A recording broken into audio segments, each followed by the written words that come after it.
I'm Rebecca Zabinski, Senior Director of Artistic Planning for the Houston Symphony. There is a small handful of artists who are regularly sought out on an international level by the top conductors, and soloists, and chamber music partners. And at the top of that list is Yefim Bronfman.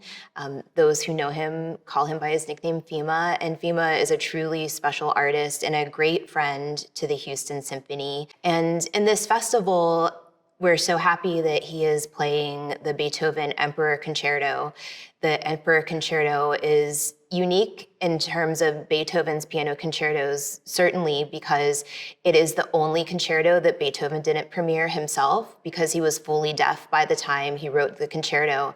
And it's not a piece that is meant to just showcase the soloist, even though it does, very much so, but it's much more a partnership of the orchestra and the soloist. It's a very symphonic concerto, and it absolutely lends itself to Fima's consummate artistry.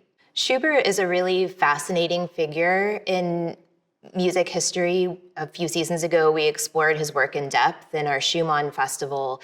And even though a lot of people will talk about Beethoven as being the bridge between the classical and the romantic eras, a lot of musicologists consider the Schubert Unfinished Symphony to be the first true romantic symphony. And what they're talking about is that it isn't a symphony that is conceived solely about the form. The classical symphony had a very strict form, and so composers like Beethoven and Mozart and Haydn were creating their music very much in the context of that form. And the Schubert Unfinished is one of the first symphonies that really put that to the side and instead made the lyricism and the romanticism, if you will, of the music at the forefront of the conception of that piece.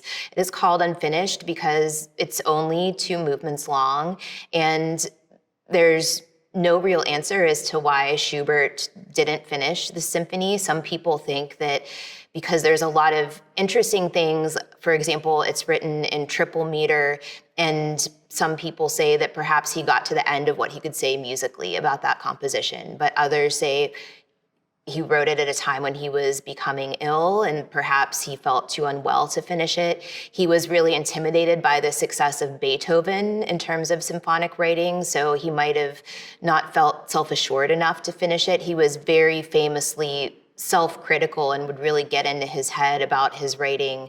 Or perhaps he just lost it. He was also very well known for being very disorganized, and the work actually remained undiscovered for many years after his death until it was found in an attic and uncovered and began to be played after he had passed away.